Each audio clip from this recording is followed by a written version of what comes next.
ತುಂಬ ಸ್ಟ್ರೆಸ್ ಇದೆ. ಇನ್ನು ಮನಸ್ಸಲ್ಲಿ ಬಹಳಷ್ಟು ಇಮೋಷನ್ಸ್, ಅದು ಅಳು ಇರ್ಬೋದು, ಕೋಪ ಇರ್ಬೋದು, ಗಿಲ್ಟ್ ಇರ್ಬೋದು, ಹಲವಾರು ವರ್ಷ ಮನಸ್ಸಲ್ಲೇ ಇಟ್ಕೊಂಡು ಮನಸ್ಸು ಭಾರ ಅನ್ನಿಸ್ತಿದ್ಯಾ? ಇಲ್ಲಾಂದರೆ ಈಗಲಿನ ಡಿಜಿಟಲ್ ವರ್ಲ್ಡಲ್ಲಂತೂ ಎಲ್ಲ ವಿಚಾರಗಳು ನೆಗೆಟಿವಿಟಿನ ಪ್ರತಿ ದಿವಸ ನೋಡ್ತಾ ಇರ್ತೀವಿ. ಇದೆಲ್ಲದರಿಂದ ನಮ್ಮ ಸ್ಟ್ರೆಸ್ ಲೆವೆಲ್ ಇಲ್ಲಿರುತ್ತೆ. ಅದನ್ನ ಇಲ್ಲಿಗೆ ತರೋ ಪ್ರಯತ್ನ ನಾವು ಮಾಡಲೇಬೇಕು.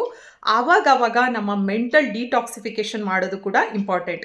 ಇದನ್ನು ಮಾಡೋದಕ್ಕೆ ನಾನು 1 ಅವರ್ ಯಾವುದೋ ಒಂದು ಕೋರ್ಸ್ ಸೆಮಿನಾರ್ ಮಾಡ್ತಾ ಇಲ್ಲ, ಅಥವಾ ನಮ್ಮ ಯೂಟ್ಯೂಬ್ನಲ್ಲಿ ಎಕ್ಸ್ಪ್ಲೈನ್ ಮಾಡ್ತೀನಿ ಅದನ್ನು ಸಬ್ಸ್ಕ್ರೈಬ್ ಮಾಡಿ ಅಂತಲೂ ಹೇಳ್ತಿಲ್ಲ.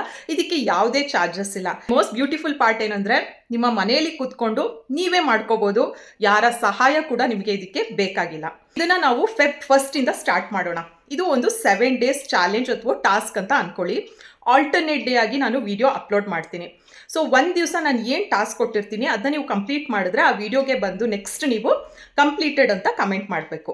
3 ಇಂಪಾರ್ಟೆಂಟ್ ರೂಲ್ಸ್ ಏನಂದರೆ, ಫಸ್ಟ್ ಥಿಂಗ್ ನನ್ನ ಅಕೌಂಟ್ನ ನೀವು ಫಾಲೋ ಮಾಡಿರಬೇಕು. ಬಿಕಾಸ್ ನಾನು ಹೇಳೋ ಒಂದು ಟಾಸ್ಕ್ಗಳು ನಿಮಗೆ ರೀಚ್ ಆಗಬೇಕಂದ್ರೆ ನೀವು ಫಾಲೋ ಮಾಡಿರೋದು ಇಂಪಾರ್ಟೆಂಟ್. ಆ್ಯಂಡ್ ಎರಡನೇದು, ಇದನ್ನು ನಾವು ಮಾಡ್ತಾ ಇರೋದು ನಮಗಾಗಿ. ಇದು ಯಾವುದೇ ತೋರಿಕೆಗಾಗಲ್ಲ, ಯಾರಿಗೋ ಪ್ರೂವ್ ಮಾಡೋದಕ್ಕೆ ಅಲ್ಲ. ಟಾಸ್ಕ್ನ ಕಂಪ್ಲೀಟ್ ಮಾಡಬೇಕು, ಮೋಸ ಮಾಡೋಂಗಿಲ್ಲ. ಇನ್ನು 3ನೇದು, ಈ ಒಂದು ಟಾಸ್ಕ್ ಅಥವಾ ಚಾಲೆಂಜ್ನ ನಾವು ಕಂಪ್ಲೀಟ್ ಮಾಡಿದ್ಮೇಲೆ ನಮಗೊಂದು ಕ್ಲಾರಿಟಿ ಸಿಗುತ್ತೆ.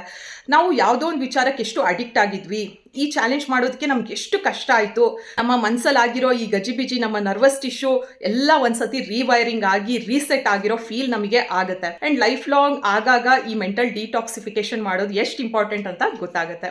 ಸೊ ನಿಮಗೆ ಇಂಟ್ರೆಸ್ಟ್ ಇದ್ದರೆ ಈ ಒಂದು ವಿಡಿಯೋಗೆ ಎಸ್ ಅಂತ ಕಮೆಂಟ್ ಮಾಡಿ, ಹಾಗೂ ಈ ವಿಡಿಯೋನ ಆದಷ್ಟು ಶೇರ್ ಮಾಡಿ.